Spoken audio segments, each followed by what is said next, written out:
प्रिय विद्यार्थियों, आज हम लोग का एक महत्वपूर्ण विषय है। प्रथम विश्व युद्ध के दौरान और प्रथम विश्व युद्ध की समाप्ति में महत्वपूर्ण भूमिका निभाने वाले विल्सन के 14 सूत्रीय सिद्धांत। वुड्रो विल्सन अमेरिका के राष्ट्रपति थे और वे अंतर्राष्ट्रीय शांति और सहयोग में पूरा विश्वास रखते थे। उन्होंने विश्व को पुनः प्रथम विश्व युद्ध जैसी समस्या से निजात दिलाने के लिए अपने 14 सूत्रीय सिद्धांतों का प्रतिपादन किया। वुड्रो विल्सन के 14 सूत्रीय सिद्धांत अर्थात 14 पॉइंट प्रिंसिपल। जैसा कि आप लोगों को पता है कि प्रथम विश्व युद्ध की शुरुआत 28 जुलाई 1914 को हुई और 11 नवंबर 1918 को प्रथम विश्व युद्ध समाप्त घोषित कर दिया गया। प्रथम विश्व युद्ध में मित्र राष्ट्रों की विजय हुई और केंद्रीय शक्ति राष्ट्र जैसे जर्मनी, ऑस्ट्रिया, हंगरी, बुल्गारिया, तुर्की आदि देश पराजित हुए। इसके पश्चात पेरिस में एक शांति सम्मेलन का आयोजन हुआ ताकि प्रथम विश्व युद्ध में हुए व्यापक जन धन हानि को रोका जा सके और पराजित राष्ट्रों के साथ अर्थात जो केंद्रीय शक्ति राष्ट्र थे उन राष्ट्रों के साथ 5 संधियां की गईं। युद्ध समाप्त करने में विल्सन के 14 सूत्रीय सिद्धांतों की महत्वपूर्ण भूमिका थी। जर्मनी ने विल्सन के 14 सूत्रीय सिद्धांत के आधार पर ही आत्मसमर्पण किया था। विल्सन के 14 सूत्रीय सिद्धांत निम्नलिखित हैं। ये आप लोगों के परीक्षाओं में पूछे जाते हैं कि विल्सन के 14 सूत्रीय सिद्धांतों का उल्लेख करें, तो इनको पॉइंट हैं, 14 पॉइंट हैं और इन्हें आपको लिखना होता है। तो विल्सन के 14 सूत्रीय सिद्धांत या 14 पॉइंट प्रिंसिपल्स निम्नलिखित है। पहला सूत्र था, भविष्य में शांति संधियां खुले रूप में हो और गुप्त संधियों पर प्रतिबंध लगाया जाए। दूसरा पॉइंट था, शांति तथा युद्ध दोनों काल में समुद्र तट सभी के लिए खुला रहना चाहिए। तीसरा पॉइंट है, अंतर्राष्ट्रीय व्यापार में आने वाली समस्याओं का समाधान होना चाहिए, अर्थात मुक्त व्यापार के सिद्धांत को स्वीकार किया जाना चाहिए।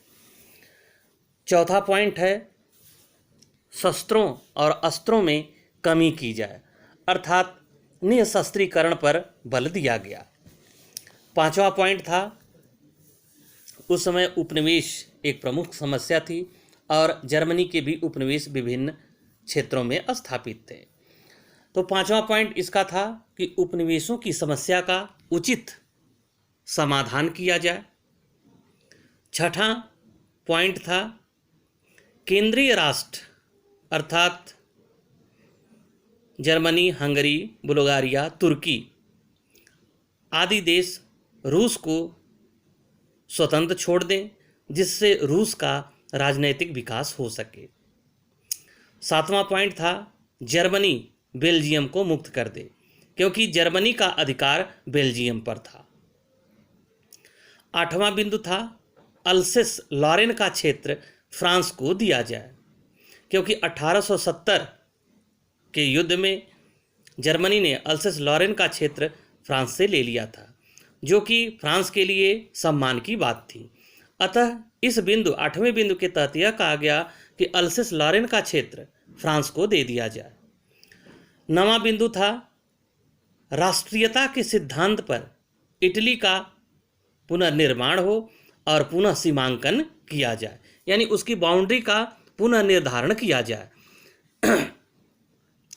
10वां पॉइंट था, 10वां बिंदु, ऑस्ट्रिया को स्वायत्त शासन का अधिकार मिले, क्योंकि ऑस्ट्रिया पराजित राष्ट्रों की श्रेणी में था और विजित राष्ट्र किसी भी स्थिति में पराजित राष्ट्रों को मजबूत नहीं होना देना चाहते थे। अतः विल्सन के 14 सूत्री सिद्धांतों में ऑस्ट्रिया को स्वायत्त शासन का अधिकार मिले, इस बात पर बल दिया गया। 11वां बिंदु है, सर्बिया, मॉन्टेनीग्रो तथा रोमानिया को केंद्रीय राष्ट्र मुक्त कर दें और सर्बिया को समुद्र तट पर अधिकार प्रदान किया जाए। 12वां पॉइंट है, टर्की साम्राज्य के विरुद्ध तुर्की प्रदेश की संप्रभुता सुरक्षित रहे तथा शेष राष्ट्रों को स्वायत्तता प्राप्त हो। डार्डनलीज और बॉस्फोरस चैनल में सभी राष्ट्रों को जहाज़ों की आवागमन की स्वतंत्रता प्राप्त हो, अर्थात जहाज रानी की पूरी तरीके से स्वतंत्रता प्राप्त हो। पोलैंड को स्वतंत्रता प्रदान की जाए या पोलैंड स्वतंत्र हो। और 14वां पॉइंट था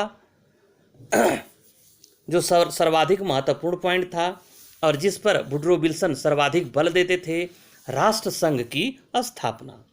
राष्ट्र संघ की स्थापना वुडरो विल्सन के प्रयास से ही 10 जनवरी 1920 को हुई थी, क्योंकि प्रथम विश्व युद्ध के प्रारंभ होने के पहले तक ऐसी कोई अंतर्राष्ट्रीय संस्था नहीं थी जो यदि आपसी विवाद हो रहा है तो ऐसे विवाद के समाधान के लिए एक समान मंच उपस्थित कर सके।